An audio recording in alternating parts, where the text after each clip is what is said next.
Good morning sir. आदाब, सत श्री अकाल। कैसे हैं आप सब लोग? फाइन सर, बहुत अच्छे। अच्छा जी। इंशाल्लाह हमेशा अच्छे रहें। दो मिनट में चाय खत्म। Shit.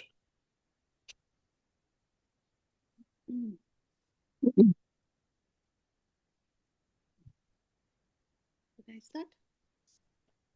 हाँ जी, कौन पढ़ने वाला है इसको? Can I start? जी जी, श्योर श्योर श्योर। किसका दर है कि जबी आप झुकी जाती है। किसका दर है कि जबी आप झुकी जाती है।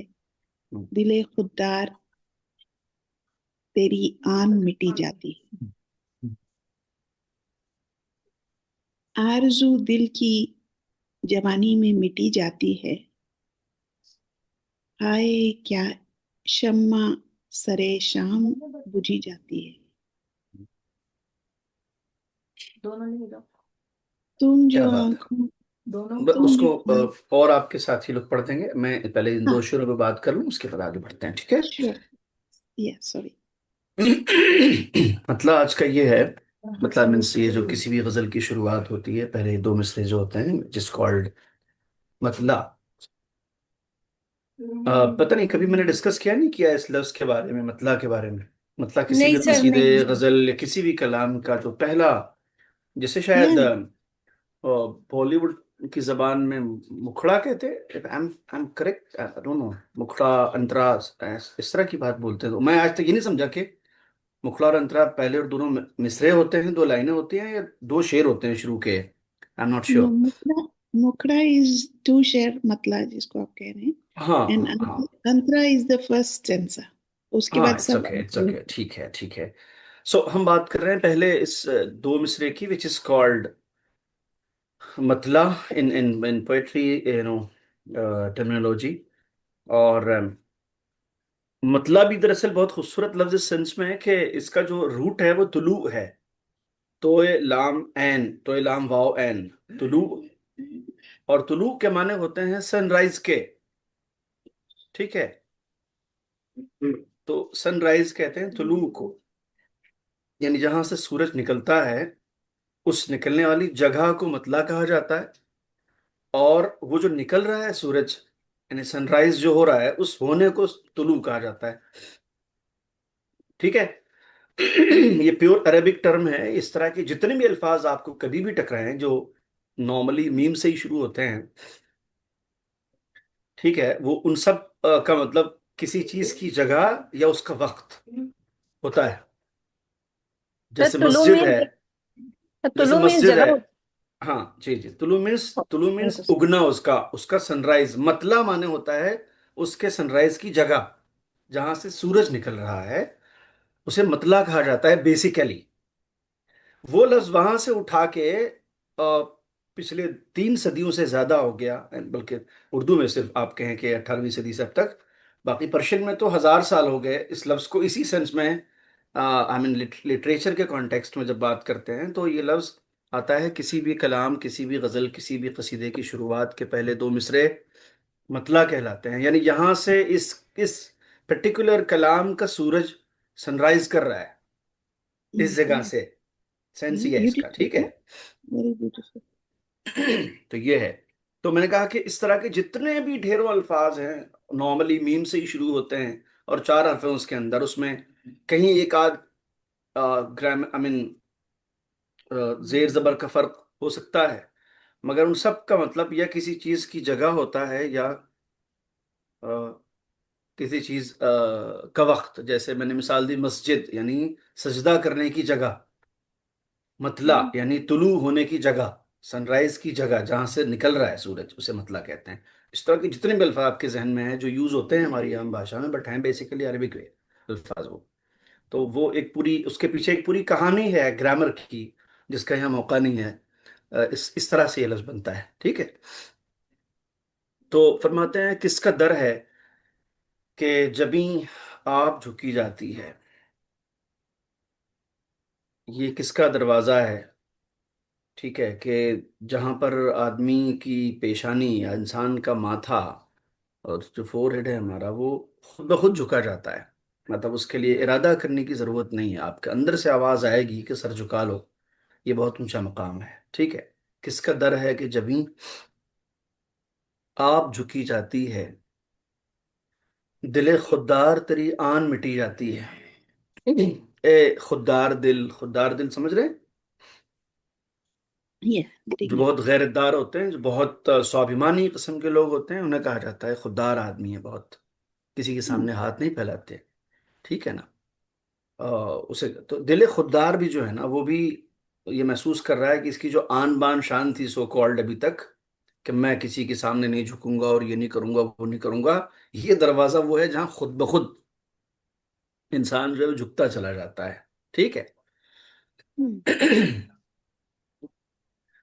जबीन के माने होते हैं पेशानी के, से याद रखेंगे आप, क्योंकि इस एक प्रीफिक्स के साथ ये लफ्ज आपने कहीं ना कहीं सुना होगा पुराने गानों में, महजबीन या जोरा जबीन। वो उसका मतलब यही होता है। महजबी का मतलब चांद जैसा माथा, चांद जैसी पेशानी। माह के माने चांद, जबी माने फोरहेड। इस तरह से लफ्ज बना है जो गानों में इस्तेमाल होता है। और जोहरा कहते हैं एक सितारे को, इससे जोहरा सितारे बनता है, और उस सेंस में उसको इस्तेमाल किया जाता है कि सितारे जैसी पेशानी या सितारे जैसा माथा। हम्म, फिलहाल यहाँ पर जबी से हमें सरोकार है। तो दिल जो है कितने खुददार क्यों ना हो, मगर उस दरवाजे पर जो है वो झुकता चला जाता है। आरजू दिल की जवानी में मिटी जाती है।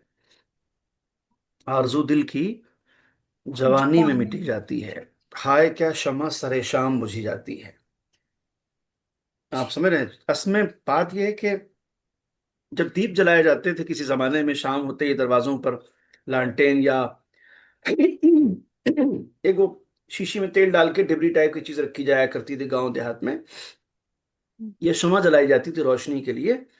उसका जो पीक आवर्स होता था, उसकी जो जवानी का वक्त होता था, वो शाम का ही वक्त होता था, बिकॉज में पूरा तेल होता था तब। तो फुल उस पर जलती थी वो। ठीक है। हम्म, तो जैसे शाम होते वक्त शमा की जवानी का वक्त होता है, वैसे ही हम अपनी जवानी के एज में सबसे ज्यादा हमारे अंदर आरजुएं, तमन्नाएं, डिजायर्स होती हैं कि चांद के उस पार जाना है और क्या करना है और क्या नहीं करना है।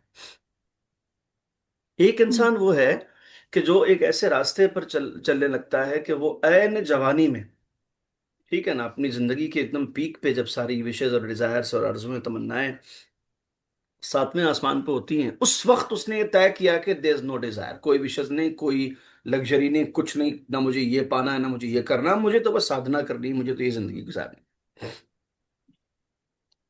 इस हम्म, इंसान ने, जिसने ऐन जवानी में ऐसा सोच लिया, ये ठीक ऐसे ही है जैसे शाम के वक्त ही जो है वो शमा बुझने लगी हो, जबकि शाम के वक्त, जो कि उस शमा की जवानी का टाइम है, उसे भभक के और अच्छे से जलना चाहिए था। बट ये वो शमा है जो शाम के वक्त ही जो है वो बुझने लगी है। आप सिमिलैरिटी और उस चीज को जिससे उसको मिला के पेश किया जा रहा है शायरी में, उसे आप फील कर पा रहे हैं? आप लोग कनेक्ट हो पा रहे हैं उस बात से या नहीं, ये बताएं। हाँ जी। yes, एक बात यस। आपको मैं एडिशनली सुनाता हूँ, एक बहुत ही मेरे दिल के करीब और बहुत ही ज्यादा सेंसिटिव और बहुत ही ज्यादा खूबसूरत शेर है। yeah, विशन। मतलब कमाल की बात उसमें कही गई है। Just try to feel that, क्या बात उस आदमी ने कही है। वो थोड़ा सा इससे आग एक कदम एडिशनल किस्म की बात है वो। बट आप उस शेर से इस शेर को और इसकी कोर थीम को भी किसी हद तक और बेटर अंदाज में महसूस कर पाएंगे, समझ पाएंगे, इसलिए सुना रहा हूँ। शायर कहता है कि ये बात आप समझ रहे हैं ना कि शमा का जलने का असल टाइम शाम के वक्त होता है, जिसमें वो बढ़िया, उसमें रोगन होता है, तेल होता है, ठीक ठाक जल रही होती है ना? हम्म, आधी रात हम्म, के बाद तो उसमें दम निकल रहा होता है, उसका तेल कम हो चुका होता है, और फिर वो ठीक ऐसे ऐसे आदमी बूढ़ा हो चुका होता है। तो जवानी के वक्त शाम के वक्त है, अच्छी हम्म, तरह जलने के वक्त शाम के वक्त है, ये जहन में रहे आपके। शायर कहता है कि शाम से ही बुझा सा लगता है, शाम से ही हम्म, बुझा सा लगता है, दिल हुआ है चिराग मुफलिस का। वाह, अब मैं इसकी इंटरप्रिटेशन आपको बताता हूँ। मुफलिस का जो चिराग होता है, मुफलिस किसे कहते हैं जी? Only poor. पुअर आदमी, बहुत ही जो गरीब इंसान है, उसके पास उसके अपने दिए में डालने को तेल भी नहीं है प्रॉपर, उसे कहते हैं मुफलिस, उसे कहते हैं गरीब। ठीक है। मुफलिस का जो चिराग होता है, मुफलिस का जो दिया होता है या शमा होती है, वो इवन शाम के वक्त भी, जो उसके बहुत ठीक से जलने के वक्त है, वो उस वक्त से ही जो है वो बुझा बुझा से जलता है, क्योंकि उसके पास तेल नहीं है खर्च करने को। तो वो जला तो रहा है, बट वो बस ऐसे ही है, सो सो मामला, बुझा बुझा से जल रहा होता है। कैसे उसको जलाए, कैसे और रोशनी बिखेरे, बिकॉज उसके पास तो रोगन ही नहीं है बेचारे के पास, क्या करे वो। ये बात ध्यान में रखिएगा। फिर मैं शेर सुनाता हूँ, दोबारा पढ़ रहा हूँ। शाम से ही बुझा सा लगता है, दिल हुआ है चिराग मुफलिस का। मेरा दिल जो है किसी गरीब के दिए के चिराग जैसा है, कि जैसे उसका दिया शाम से ही बुझा से जलने लगता है और सुबह होने का इंतजार नहीं करता, उसी तरह मेरा दिल भी शाम के वक्त जो है वो आ, किसी गरीब के दिए की तरह बुझ जाता है, और मुझे याद सताती है और परेशानी होती है, और ये होता रही। इस बंदे खुदा ने दिल को गरीब के दिए से जो जिसे कहते हैं टर्म में तशबीह दिए, यानी सिमिलर दिखाने की कोशिश की है, वो बहुत खूबसूरत बात है। शाम से ही बुझा सा लगता है, दिल हुआ है चिराग मुफलिस का। बड़े बड़े कमाल के लोग पढ़े हैं जिन्होंने बड़ी बड़ी खूबसूरत बातें कही हैं। अ, बात से बात निकलती है तो मुझे याद आती है कोई चीज। अ, क्या बात कही थी किसी ने के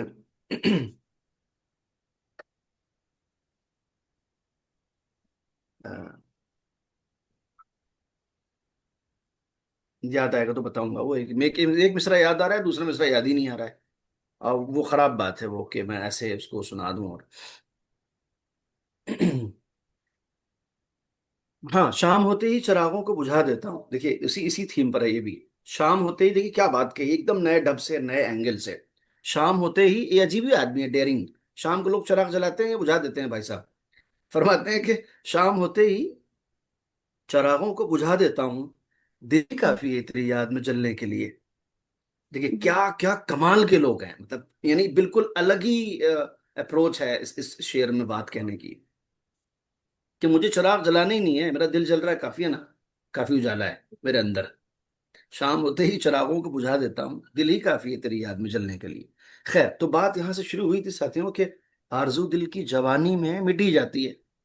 इस जवानी की उम्र में जो कोई भी अपने मुर्शिद का मतवाला हो जाता है, फिर उसके दिल में वो दुनियावी तमन्नाएं और वो विशेष और वो डिजायर्स, ऊंचा उड़ने की और जिंदगी की लज्जतों की, और कमर्शियली अपने आप को बहुत कुछ अचीव करने की, वो सब सेकेंडरी हो जाता है उसके लिए। बिल्कुल से उसकी लज्जतें और उसकी जिंदगी में प्लेजर किसी और चीज में उसके लिए होता है। तो वो क्या काम करता है, ऐन जवानी में ऐसे बहुत सारे विशेष और ऐसी बहुत सारी तमन्नाएं जो उसके दिल में जन्म ले रही होती हैं, वो सब किनारे रख देता है।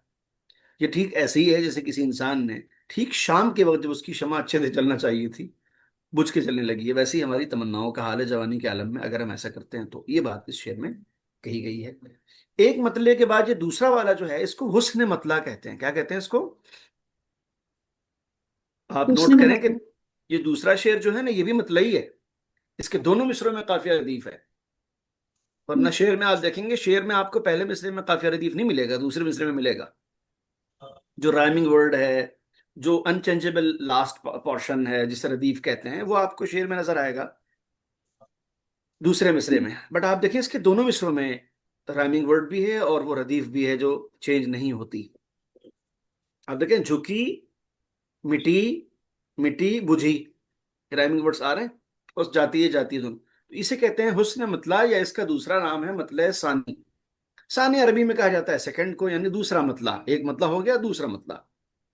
ठीक है। तो सानी। पहले के मतलब सानी, सानी is Arabic word which means second. Sania, Sania Mirza even, Sania के माने भी सेकंड क्या है, सानिया की एक्चुअल मीनिंग सेकंड है। ठीक है। हाँ, अब ये उनके अब्बा हुजूर से पूछा जाए कि इतनी प्यारी बिटिया है, नेशनल आइकॉन है, आपने किस एंगल से उसका नाम सानिया रखा था? मीनिंग उसका सिर्फ सेकंड है, बाई गॉड, उसके अलावा कुछ नहीं है। मैं ऑन रिकॉर्ड बात कर रहा हूँ आपसे ये, यानी इसके अलावा देखते हो अरबिक जबान का वर्ड है और उसकी मीनिंग है सेकंड, जैसे फर्स्ट होता है और सेकंड, है ना भाई? तो वो लड़की जो इतने सारे कंपटीशंस में फर्स्ट रही, नेशनल इंटरनेशनल में, उसका नाम सेकंड है। तो पर नाम रखते हैं लोग, क्या किया जाए। खैर बार। तो हाय क्या क्षमा सरे शाम बुझी जाती है। अच्छा, अब अगला शेर पढ़ें आप, तो मैं उसके बारे में कुछ अर्ज करूं।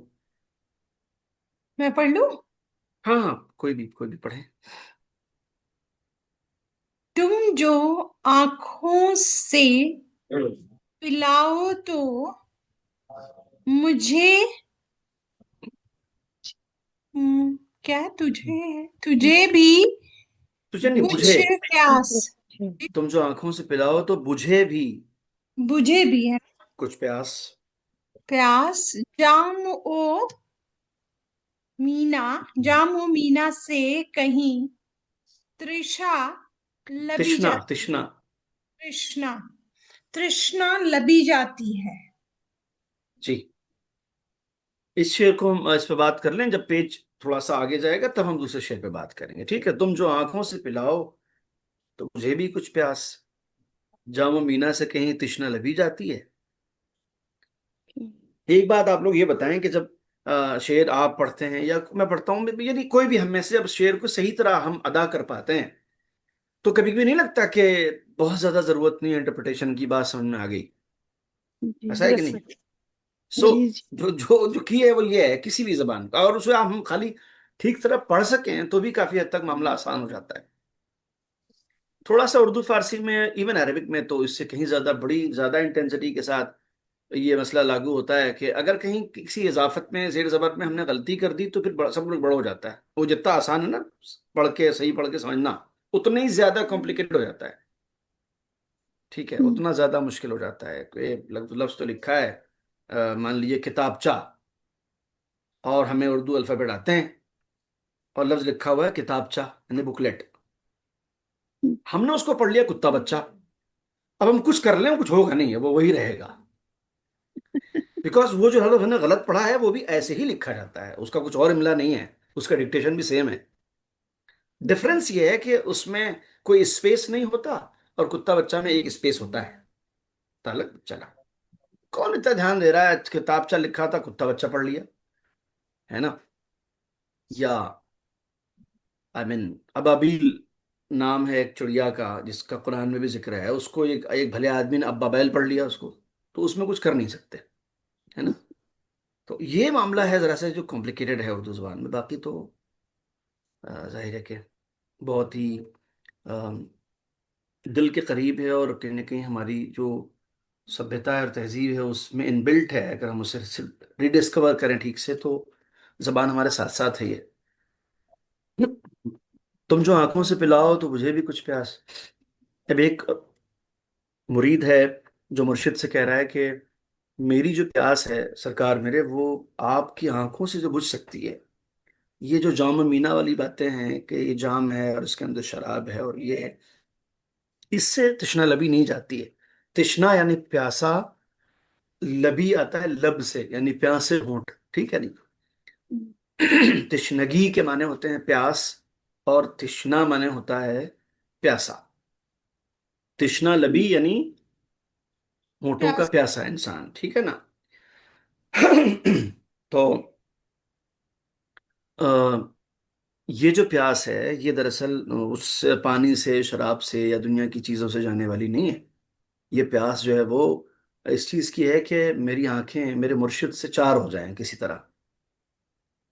आंखें चार होना मुहावरा है ना उर्दू में, यानी हाँ, यानी जी जी। मैं उन्हें देखूं मुझे देख सकें, बस अगर ये हो जाए तो फिर सब ठीक है।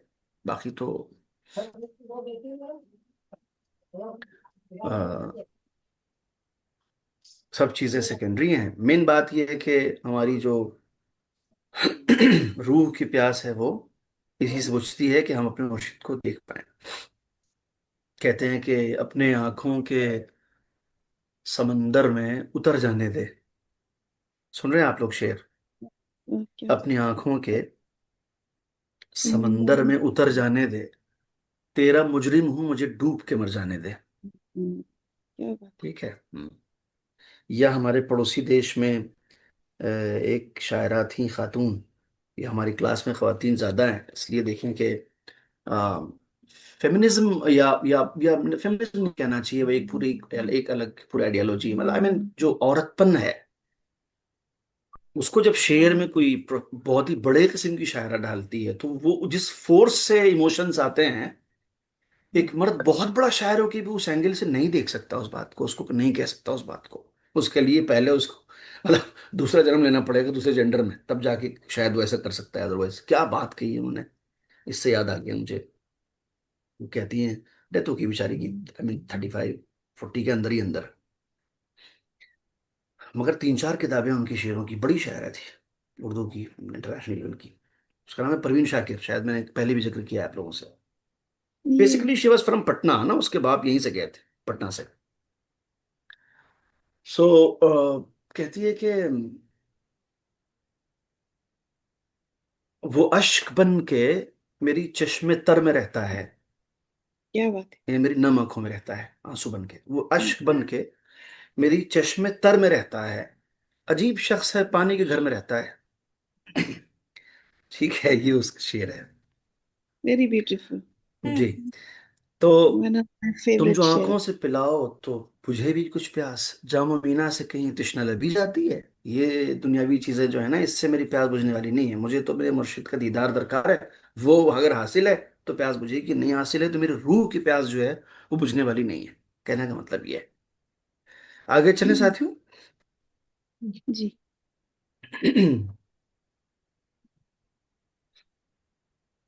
हाँ जी, अब आप पढ़ें नीता श्रीवास्तव जी, नेक्स्ट वाला शेर। जाने क्यों हम्म। देख के, हम्म। ऐ जाने बहारा तुझको, हम्म। खुद ब खुद दिल के, क्या है, कमी कम क, दिल की कली। दिल के कली। कली, हाँ, दिल के कली आज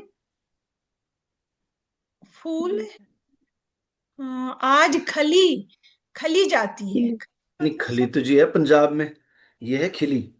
खिली, हाँ खिली। हाँ, ठीक है ना, द अरे ग्रेट खली इज इन एक पंजाब। यहाँ मुझे दिख रहा है, खुद ब खुद, जी, खुद ब खुद, खुद। हाँ। हाँ जी।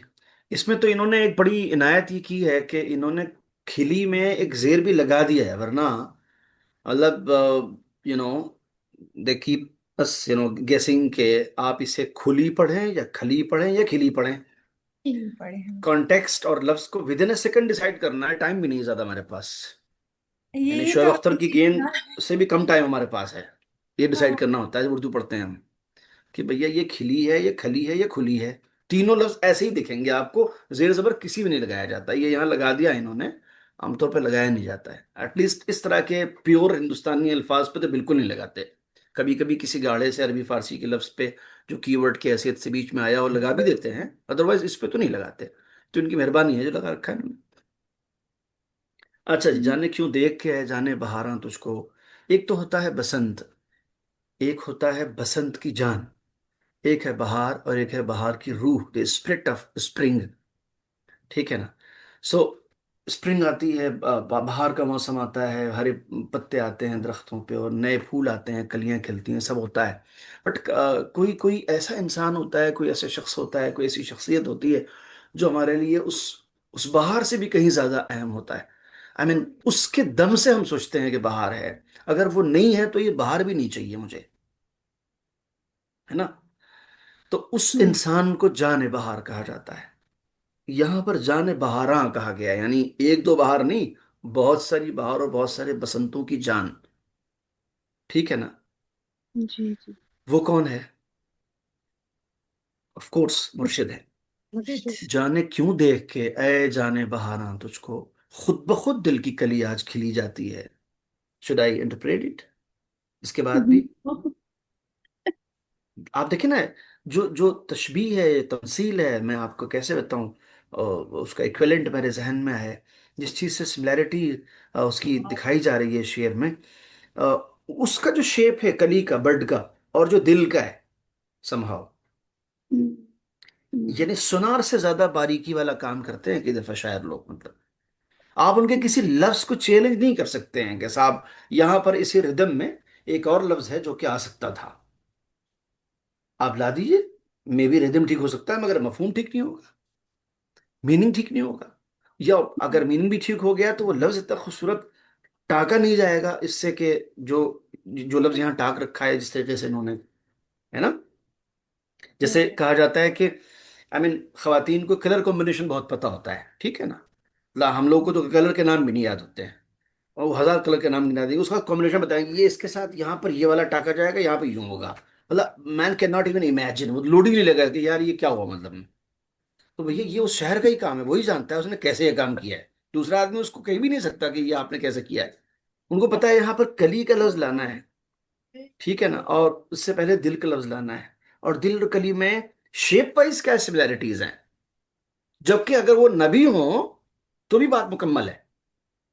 अगर मान लें आप किसी ऐसी चीज का जिक्र हुआ है जिसका बहुत ज्यादा वैसे भी आई मीन सिमिलरिटी नहीं है उसकी, तब भी बात मुकम्मल है, उसमें कोई चेंज नहीं कर सकता है इसको। आप देखें इस खूबसूरती से बात की गई, खुद ब खुद दिल की कली। क्या चाहिए बेटे, ये बैग चाहिए जी जी। तो खुद ब खुद दिल की कली आज खिली जाती है। अच्छा जी, उसके बाद आगे बढ़ते हैं तो आप में से कोई आगे बढ़ेगा तो आगे बढ़ेंगे। तो मैं पढ़ती हूँ। जी जी पढ़ें। टपटपाई हुई हम्म आंखें मेरी देख ऐ साकी, हम्म तेरे मैखाने में इस तरह भी पी जाती है। डबडबाई हुई आंखें मेरी देख है साकी, तेरे मैखाने में इस तरह भी पी जाती है। क्या बात है, मेरे क्या मासूम सा एहसास है, ठीक है, कि ये जो मेरी आंखों में आंसू हैं, डबडबाई हुई आंखें जो मेरी हैं, ए मेरे साकी ए मेरे मुर्शिद, आप मेरी तरफ देखें कि आपके मैखाने में इस तरह भी पी जाती है, ठीक है ना। यानी एक्सटर्नली हम कुछ नहीं ले रहे हैं, बल्कि हमारी आंखें हैं जो उबल उबल के आ रही हैं और डबडबा रही हैं, ये खुद भी जो है वो महकशी का एक अलग अंदाज है, और हम जो है इस तरह से पी रहे हैं। आप मेरी तरफ तवज्जो करें और आप देखें कि किस तरीके से टेक्निक इस्तेमाल की जाती हैं, और कैसे ये आई मीन शेर जो है वो, और शेर का जो महल है वो तामीर किया जाता है, कंस्ट्रक्शन होता है इसका, ठीक है। मैं आपको बताऊं कि कौन कौन से साथी हमारे हैं जिनको बहुत ज़्यादा इंटरेस्ट है पोइट्री में।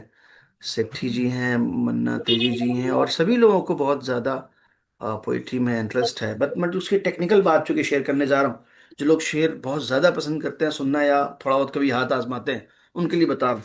देखिए कैसे इंतज़ाम किया गया है शेर के इस प्लॉट को डेवलप करने का, फिर उसके ऊपर एक इमारत बनाने का, और उसके अंदर रंग भरने का, ठीक है ना। जैसे जैसे कहा जाता था, हम लोग आई मीन बीए वगैरह में बताया पढ़ाया जाता था कि एक कामयाब अफसाना और नॉवेल या उपन्यास जो होता है, उसका एक प्लॉट होता है, उसके कुछ कैरेक्टर्स होते हैं, उसके अंदर ट्रेजेडी होती है, ड्रामा होता है, थ्रिल होता है, सस्पेंस होता है, तब जाके वो एक कामयाब आई मीन अफसाना हो पाता है। कोई एक एलिमेंट भी कम हो गया तो फिर वो पढ़ने वाला पूरा नहीं पढ़ेगा उसको, ठीक है ना। तो आप देखें कि उससे ज्यादा सख्त काम ये इसलिए कि उसमें स्पेस होता है, यहाँ इतने ही से स्पेस है, दो मिसरों में बात कहनी और बात खत्म, ये वाला चैप्टर क्लोज, एक नई बात कही जाएगी अगले शेर में अब, ठीक है। तो ये ज्यादा टफ काम है। अब इसमें देखिए आप, साकी जिसका काम ही है पिलाना, ठीक है, सिंबॉलिकली ये साकी का लफ्ज मुर्शिद के लिए है, बट जाहिरन साकी का लफ्ज इस्तेमाल किया गया है। फिर उसके बाद मैखाना जिसका ताल्लुक है साकी से, सुन रहे हैं आप लोग, जिसका गहरा लेना देना है साकी से मैखाने का। फिर उसके बाद पी जाती है की बात कही गई है, जो वो प्रैक्टिस है जो वहां होती है मैखाने में। और उसके बाद भी एक तीसरी बात निकल के आ रही है शेर से, जो प्योर स्पिरिचुअल है, देख रहे हैं आप लोग, आंखों से पिला। ठीक है। इसे इसे कहते हैं मिसरों का इल्तिजाम बरतना, इसे कहते हैं मिसरों के लिए वो इंतजाम करना कि जो डिमांड है उसके कीवर्ड्स की, जो डिमांड है उसकी, आपके आई मीन आपके सेंट्रल थीम की और आपकी कोर थीम की, उसके हिसाब से आपने जो है वो चुने हैं उसके तमाम तर अल्फाज को और इस्तेमाल किया है आपने। साटी में खाना पी जाती है, और उसके बाद भी बात, एक तीसरी बात है इसके अंदर, कोई पीने वाली बात नहीं है। ठीक है। वरना एक लफ्ज भी इसमें अगर शेर में इस्तेमाल कर लो, समझना मुश्किल होता है आदमी के लिए, फिर उसको इसी को बरतना है। फिर वो सारा जो थॉट प्रोसेस है वो उसी एक लफ्ज के आसपास घूमता है। फिर कला ये है कि जैसे कोई इंसान एक मैखाने में गया, सारे धुत थे वहां से, हम्म, और वहां से वो साफ निकल के चला आया एक नई बात कह करके। इजी है ये? इजी नहीं है, ये टफ काम है बहुत। ये उस तरह का काम इस शेर में किया गया है। ठीक है जी। Very beautiful. आगे बढ़े हम लोग। अगला शेर पढ़ें। हाँ सर। तुम मेरे शिकवाए हम्म। इखलास पे क्यों रूठ गए, हम्म। बात कहने की जो होती है कही जाती है। क्या बात, तुम मेरे शिकवे इखलास पे क्यों रूठ गए? शिकवा यानी शिकायत, इखलास यानी सच्ची श्रद्धा। ठीक है। उसे कहते हैं इखलास, इसीलिए जो कोई भी ऐसा होता है उसे मुखलिस कहा जाता है, and that is totally different with the मुफलिस। बिकॉज मुफलिस का भी रूट इफलास है, और मुखलिस का रूट इखलास है। तो उसको साउंड वाइज मिक्सअप न कर लीजिएगा कहीं, ठीक है ना। सो तुम मेरे शिकवे इखलास पे, मैंने सच्ची श्रद्धा और डिवोशन के साथ आपसे एक एक गिला किया था, एक शिकायत की थी। और जाहिर है कि शिकायत भी अपनों से की जाती है, ठीक है ना। सड़क चलते आदमी को तो रोक के शिकवा नहीं करते ना हम, है ना। जिससे शिकवा करते हैं उसे पहली फुर्सत में तो ये सोच लेना चाहिए कि इसके दिल में मेरे तय कोई तो रिश्ता है, कि इसने मुझे इस लायक समझा कि मुझसे ये बात शेयर की, मुझसे ये बात कही। ये सोच के उसे चुपचाप सुन लेना चाहिए। और अगर कोई सोल्यूशन है, हौसला है, कोई बात है, तो उसे कह देनी चाहिए, है ना। ये एक जनरल बात है। तुम मेरे शिकवे इखलास से क्यों रूठ गए? बात कहने की जो होती है कही जाती है। ये मेरे मुर्शिद, ये मेरे आइडियल कैरेक्टर, जिसको जिसको हम प्रेरणा स्रोत मानते हैं, जिसको सोच के, जिन्हें देख के हम जिंदगी में मोटिवेट होते हैं। हमने अगर कभी आपसे कोई शिकवा भी किया, तो वो तो बड़ा श्रद्धापूर्वक था वो शिकवा, है ना। आप इस पे नाराज ना होइए कि हमने आपसे शिकवा किया। जो बात कहने की थी वो हमने कह दी, हमें लगा हमें कह देना चाहिए, ठीक है ना। ये कहने का मतलब है। बट ये कि शीन से ही शिकायत होती है, और शीन से ही शिकवा होता है, और शीन से ही शुक्रिया और शुक्राना भी होता है। अब ये हम लोग पे डिपेंड करता है कि जिंदगी में हमारे शिकवे ज्यादा हैं या शुक्र ज्यादा है ना। ये हमें डिसाइड करना होता है कि क्या ज्यादा होना चाहिए। ठीक है जी।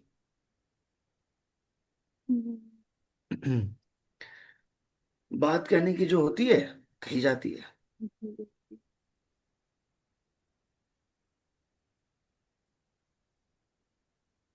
हाँ जी, पढ़े। कौन पढ़ रहा है?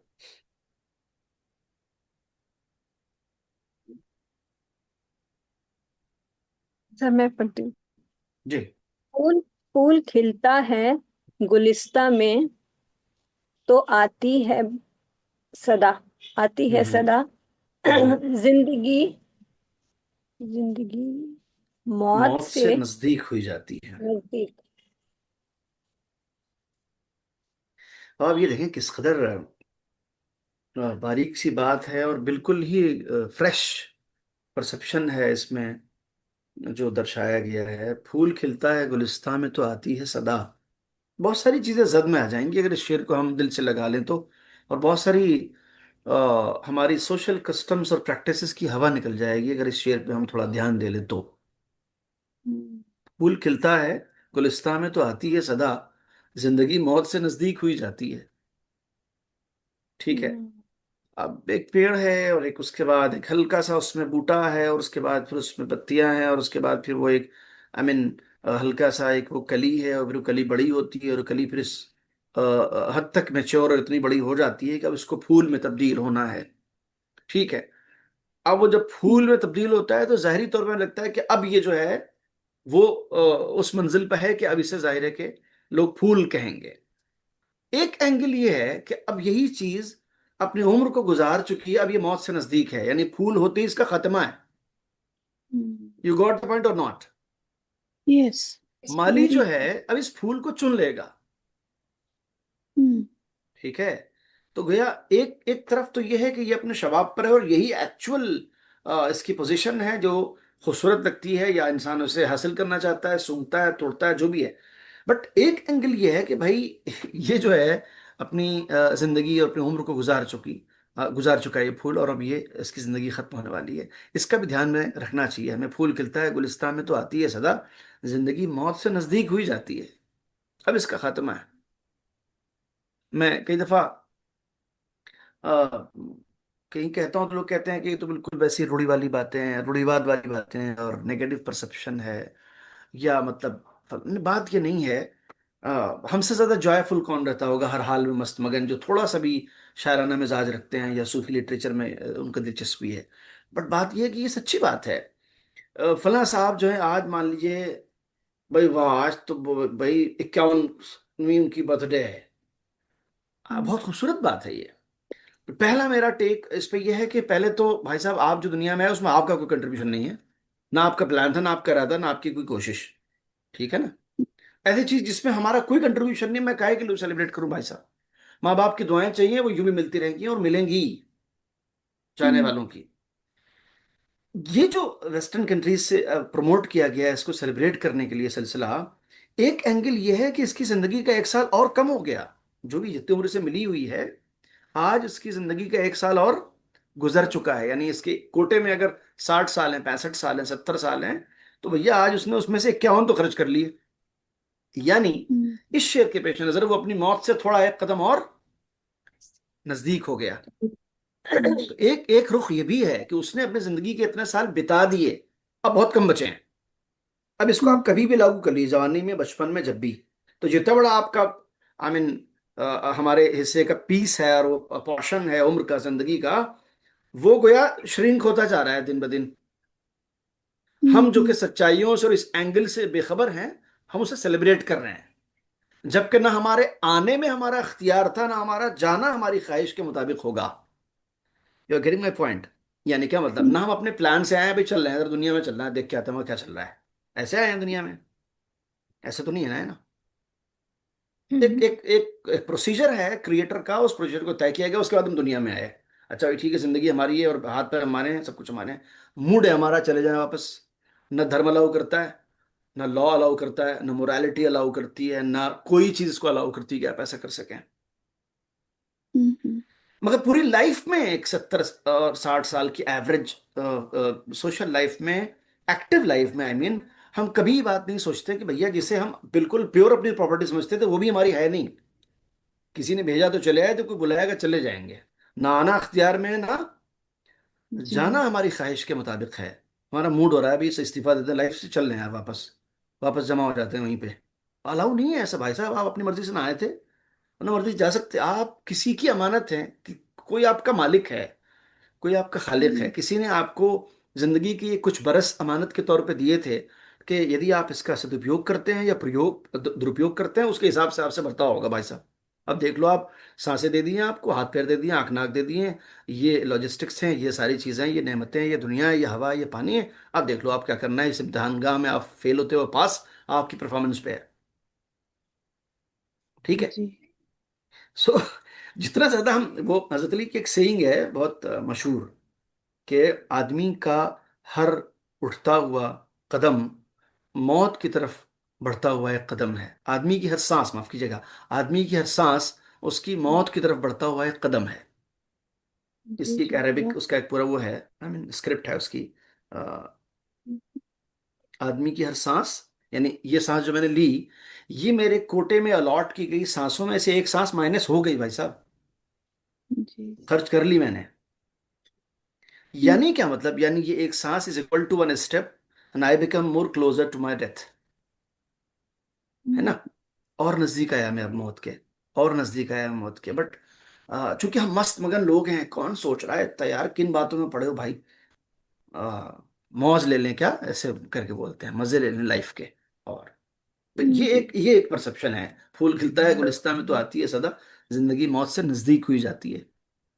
ठीक है। अच्छा जी, आगे चलें। एक शायर थे फानी बदायूनी, उन्होंने इस सेइंग को अपने शेर में भी कहा है। हर नफस उम्र गुज़िश्ता की है मैयत फानी। नफस यानी सांस, नफ्स यानी दिल, दोनों एक तरह लिखे जाते हैं, पढ़े अलग तरह जाते हैं। जेर जबर पेश किसी में नहीं लगता है, अगर उर्दू में लिखे गए, अरबी में लिखा जाए तो लग भी जाता है, वैसे वर्ड अरबिक है ये। हर नफस उम्र गुज़िश्ता की है मैयत फानी, बीती हुई उम्र की मैयत का नाम है हर सांस। एक सांस हमारी बीती उम्र की एक मैयत है, यानी एक एक मैयत हो गई, एक सांस खत्म हो गई, ये उम्र हमारी बीत गई पिछले लम्हे में। हर नफस उम्र गुज़िश्ता की है मैयत फानी, जिंदगी नाम है मर मर के जिए जाने का। ये दूसरा वाला मिसरा बहुत मशहूर है, ये एज ए पंच जी लाइन लोग यूज करते हैं इसको। पहला मिसरा कोई नहीं पढ़ता क्योंकि वो टफ भी है थोड़ा सा ना। जिंदगी नाम है मर मर के जिए जाने का, यानी हर लम्हा हम मरते और जीते हैं। यानी आप सोचें कि इमेजिन करें, ये ऐसी उसको खुदा न खास्ते नेगेटिव बात की कैटेगरी में ना रखिएगा खुदारा। मैं आपको बताऊं, आप सोच लें, अगर हम इसमें फर्मली बिलीव करते हैं कि उसकी मर्जी के बगैर पत्ता नहीं हिलता। मान लीजिए जो सांस मैंने अंदर इनहेल की है अभी, जी वो सांस वापस आना भूल जाए, विद इन ए सेकंड क्या होगा? क्या बात। ठीक है, छुट्टी हो जाएगी क्लास की, हम्म अगले सैटरडे कोई और भाई साहब आएंगे, क्या वो सर थे, ठीक है वो शेर भी सुनाया करते थे, ये होने लगेगा फिर से। एक जी सांस का खेल, एक सांस मैंने ली, इनहेल की, और वही सांस बाहर आना भूल गई, किस्सा खत्म। इतनी सी जी हैसियत है हमारी। यहां स्टैंड करते हैं हम, in spite of all strength of being a man and you human being, और चांद पे कदम रख दिया है और प्लॉटिंग हो रही है और होटल बन रहे हैं और ये कर देंगे, उस मुल्क को जीत लो, उसको मार दो, उसको तोड़ दो, इसको खत्म कर दो, मेरा वर्चस्व, मेरा ये सब। एक सेकंड की बात है, उसका इशारा, उसकी अगर मर्जी हो, काम खत्म है। ठीक है, या सो ट्रू। तो जिंदगी मौत से नजदीक हुई जाती है। ठीक है जी, चले। जी बहुत ज्यादा सीरियस और हैवी किस्म की बातें अचानक हो गई हैं, थोड़ा सा हंसा देते हैं आप लोगों को। एक शायर ने कहा है कि मौत से इसलिए मोहब्बत है, मौत आता नहीं आती है। अब बढ़िया। सॉरी, इस हद तक जो है वो शरारत आमेज बातें शायर लोग कहते हैं। मौत से इसलिए मोहब्बत है, मौत आता नहीं आती है। चलिए, थोड़ा सा लाइट फील कीजिए, अब आगे पढ़ने वाला शेर। ना गवारा है शोरिशे मतलब फीमेल नग, इंटरेस्ट की इंतहा है इस शेर में, यानी एकदम क्लाइमेक्स पे है आदमी के फीमेल इंटरेस्ट। वो एक सो प्योर की वो सौंदर्य एक स्टैंड अप कॉमेडियन है, वो कहता है कि हमारा फीमेल इंटरेस्ट इतना खराब है कि हमारे घर में कंगी नहीं कंगा है, वो वाली बात याद आ गई मुझे। चलिए, नागवारा है जी। ना गवारा है बहुत शोरिशे नगमात खिरत, हम्म, जिसमें जिसमें इंसान की आवाज दबी जाती है। आवाज दबी जाती है। जी जी जी, नागवारा है बहुत शोरशे नगमाते खिरद, जिसमें इंसान की आवाज दबी जाती है। एक बहुत ही आई मीन डिटेल्ड किस्म का, और उस पर आई मीन काफी तफसीली बात हो, तब जाके शायद उसका किसी हद तक हक अदा हो पाया उस टॉपिक का। वो ये है कि जितने भी सूफी सोच के शोरा हैं, चाहे वो फारसी में हो चाहे उर्दू में हो, आप रूमी से लेके शुरू हो जाएं और अब तक के फारसी से लेके उर्दू के सारे शोरा में एक जंग इस बात पर है कि वो ये कहते हैं कि दो चीजें हैं इंसान की, एक है दिमाग, एक है दिल, एक है अक्ल, और एक है एहसास, इमोशन। ठीक है, एक है I mean give and take, profit loss की कैलकुलेशन की device which is called rationalism और इंटेलेक्ट, और एक है आंख बंद करके कूद पड़ो देखी जाएगी, प्यार हो गया, मोहब्बत हो गई, दिल लग गया, इश्क हो गया है मतलब। ठीक है ना, ये मेरे लिए सब कुछ है। ये दो अलग अलग अप्रोचेस हैं। ठीक है, इन दोनों अप्रोचेस पे इतने हजार शेर कहे गए हैं रूमी से लेके I mean contemporary Persian poet तक, और उधर क्या कहते हैं हमारे उर्दू शायरी में भी यही आलम है। और मेजॉरिटी ने, खास करके वो शायर जो जरा सी भी सूफी सोच का शायर है, उसने धज्जी उड़ा दी है बहुत ज्यादा हर चीज में दिमाग लगाने वालों पर, दिमाग लगाने वालों की। और उसने कहा है कि भैया कुछ चीजें ऐसी है उसमें दिल की रूह की आवाज सुननी चाहिए इंसान को। अल्लामा इकबाल ने बहुत तारीखी शेर कहा हुआ है इसमें, दोस्तों रुको। बेखतर कूद पड़ा आतिश नमरूद में इश्क, अक्ल है मैं वे तमाशा लबे बाम अभी। एक पूरी स्टोरी है हजरत इब्राहिम की, कि उनसे कहा गया कि भाई ऐसा है कि तुम बहुत प्रोफेटिक शख्सियत के मालिक हो और गॉड का प्रचार कर रहे हो और ये सब मना कर रहे हो हमारी रिचुअल्स को, तुम्हारे लिए ऐसी आग जलाई हमने कि ऊपर से आसमान में परिंदा भी नहीं उड़ पाएगा, जल जाएगा वो, इसमें तुम्हें जलाएंगे। तो हजरत इब्राहिम ने कहा ठीक है यार कोई नहीं, कब कब का प्रोग्राम है अभी बताओ, अभी है कल? ठीक है, कहना अभी थोड़ी देर में है, देख देख तो लोग, कोई नहीं कोई नहीं, जब कहोगे रेडी है। कैसे फेंकोगे? मैं, मुझे खुद कूदना है, फेंकोगे मुझे? बोलो खुद कैसे कूद जाओगे, इतनी बड़ी यहाँ तो किसी टेक्नोलॉजी से फेंकेंगे तुम्हें। ठीक है, और जैसे ही उनसे कहा गया वो कूद गए उस आग में, जिसमें उस जमाने में बताया जाता है कि कितना ही कुछ लाद दिया जाता या कुछ भी किया जाता भस्म हो जाना था, इतनी बड़ी आग जलाई थी नमरूद ने। ठीक है, दो अप्रोचेस हैं। अगर वो इसमें दिमाग लगाते, दिमाग उनसे कहता है कि भाई साहब राख भी पता नहीं चलेगी, किन चक्करों में लगे हो यार, इससे कह दो कोई नहीं सॉरी यार मैं ना अपनी बात वापस लेता हूँ, तुम ग्रेट हो यार, तुम दुनिया में हुकूमत कर रहे हो, पावरफुल आदमी हो, मैं यार ठीक है साधु संत आदमी कहीं गुजार लूंगा जिंदगी, माफ कर दो मुझे। मगर उन्होंने ऐसा नहीं किया, दिमाग नहीं लगाया गिवन टेक वाला, और कूद गए। फिर उसके बाद ठीक है कि वो आग गुलजार हो गई, वो आग जो है वो फूल बन गई, और वो उनको जिंदगी बच गई, वो उसके अंदर जिंदा पाए गए। हैरत से लोग कुछ तो बेहोश हो गए, कुछ मर गए, कुछ ईमान ले आए कि भैया गॉड है इसके अंदर, किसी की पावर है, वो कुछ भी कर सकता है। वो सब कुछ हुआ, उसकी स्टोरी कुरान में मौजूद है, कोई मसला नहीं है। बट कह रहे हैं अगर दिमाग लगाते तो कैसा होता। उसकी मंजरकशी की है उन्होंने कि बेखतर कूद पड़ा आतिश नमरूद में इश्क, बेखतर बिना किसी खतरे के, बिना कोई डेंजर फील किए हुए कूद पड़ा आतिश नमरूद में इश्क। इब्राहिम को इश्क कहा उन्होंने, वो मोहब्बत है, डिवाइन लव फॉर गॉड। अक्ल है महवे तमाशाए लबे बाम अभी, बाम कहते हैं छत को, लबे बाम यानी छत का किनारा। कह रहे हैं अक्ल जो है वो छत के किनारे से अभी भी देख रही है, तमाशा देख रही है। कूदूं कि ना कूदूं, कूद जाऊंगी आग में तो क्या होगा मुझे, मैं तो जल जाऊंगी, मैं तो मर जाऊंगी, मेरी जिंदगी खत्म हो जाएगी। अक्ल इस कैलकुलेशन में लगी हुई है। तो इस तरह इकबाल ने एक बहुत तारीखी शेर का है जो हमेशा कोट किया जाता है उर्दू स्पीकिंग सर्कल्स में, बेखतर कूद पड़ा आतिश नमरूद में इश्क, अक्ल है महवे तमाशाए लबे बाम अभी। अभी वो तमाशा ही देख रही छत पे से अक्ल, इश्क कूद गया उस आग में।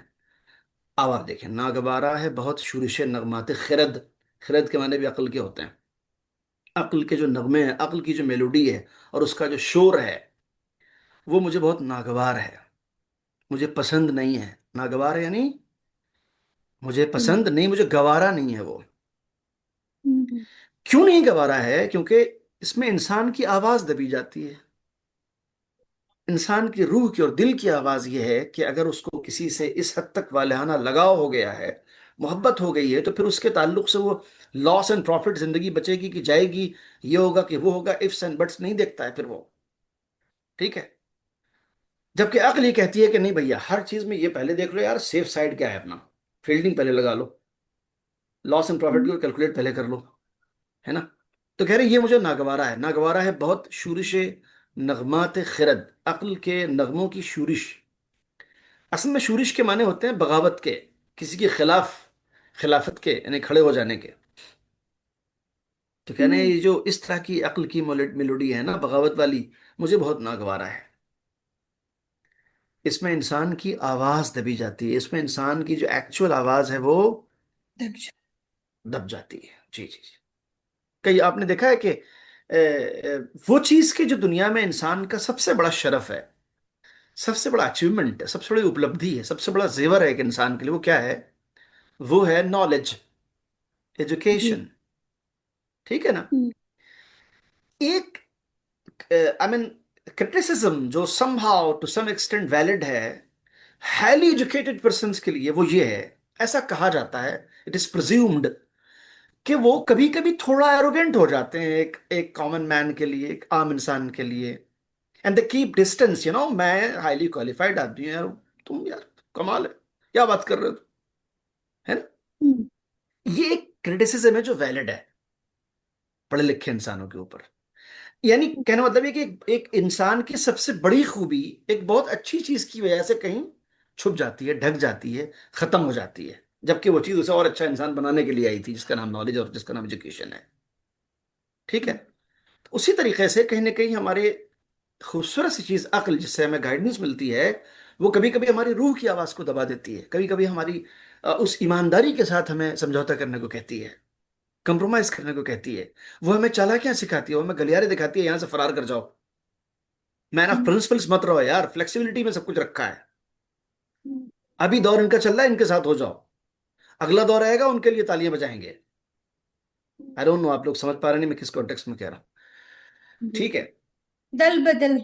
हाँ हाँ, तो वो समय में अक्ल कहती है कि यार भैया कमर्शियल कैलकुलेशन कुछ और कह रही है हमसे, कहाँ किन चक्करों में लगे हुए हो, जबकि ईमानदारी और अंदर की रूह जो ऊपर वाले ने असेंबल कर रखी है हमारी बॉडी में, वो कुछ और कह रही होती है हमसे। ठीक है। बट हम नगद वाला देखते हैं जो अक्ल हमारी बता रही होती है। हालांकि अक्ल बहुत खूबसूरत चीज है, ये ना हो तो हम जानवर हैं।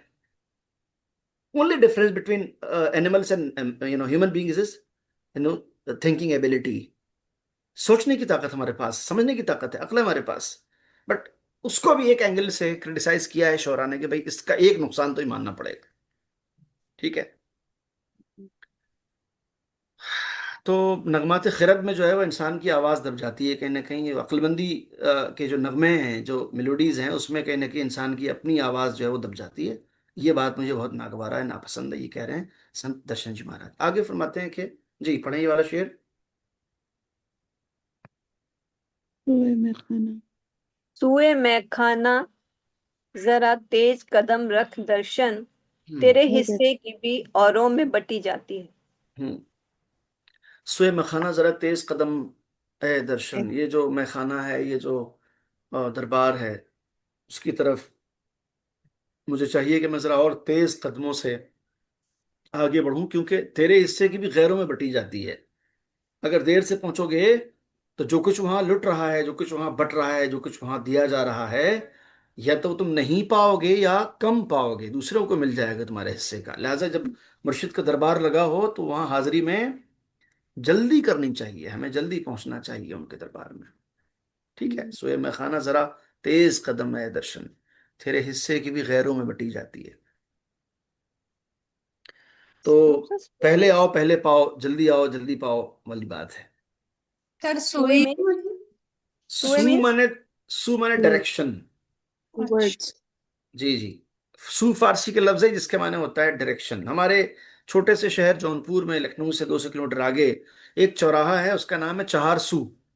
कमाल की बात यह है कि पूरी टर्म ही फारसी है, चार भी फारसी है और सू भी फारसी है। और चौराहे पे चार ही सू होते हैं, चार डायरेक्शन होते हैं।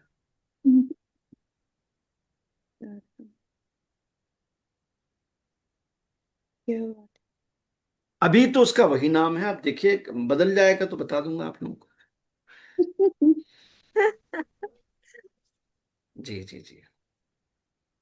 Is there a crossing for? Is there a crossing there? What? Also, is there a crossing too? No no no, there's no crossing, चौराहा है बस। Okay. Uh, वो जो पहले वाला शेर था ना, उसमें मुझे वो याद आया। एक जगह है लखनऊ से पहले, मलिहाबाद, जहाँ के आम बहुत मशहूर होते हैं, वहाँ एक शायर गुजरे हैं, जोश मलिहाबादी, उनका बहुत मशहूर शेर है। वो कहते हैं तालीम तेरे जौहर जाती को खा गई, तालीम तेरे जौहर जाती को खा गई, आबे हयात पी के तुझे मोहता गई। उन्होंने समाज के हाईली सो कॉल्ड क्वालिफाइड लोग के जो आम इंसानों से, मास से डिस्टेंस बना के रखते हैं, और बदअखलाक हो जाते हैं, एरोगेंट हो जाते हैं, और बहुत ज़्यादा अपने आप को लिए दिए और अपनी तौहीन समझते हैं, एंगेज होना एक आम जवान से जो कम पढ़ा लिखा है या गरीब है, उससे आजिज आके उन्होंने ये शेर कहा था, तालीम तेरे जौहर ज़ाती को खा गई। आपके अंदर जो प्योर आपकी शख्सियत में ऊपर वाले ने रखा था कि आप इंसान रहें, मोहब्बत से ज़िंदगी गुजारें, वो चीज़ जो है वो तुम्हारी तालीम खा गई। तुम पढ़ लिख लिए तो तुमने सोचा कि यार तब मेरा तो राइट बनता है, चलते को चपत मारूं या बात ही ना करूं सीधे मुंह किसी से, है ना। तो तालीम तेरे जौहर जाती को खा गई, आबे हयात पी के तुझे मौत आ गई। अब आबे हयात कहते हैं अमृत को, ठीक है ना, जी जी। तुमने अमृत पिया, तालीम हासिल किया, नहीं तुम्हें अमृत मिला तुम्हें, मगर वो अमृत के जिससे इंसान कभी नहीं मरता उसी से तुम्हारी मौत हो गई। अबे हयात पी के तुझे मौत आ गई। हम्म, हम्म। क्या बात।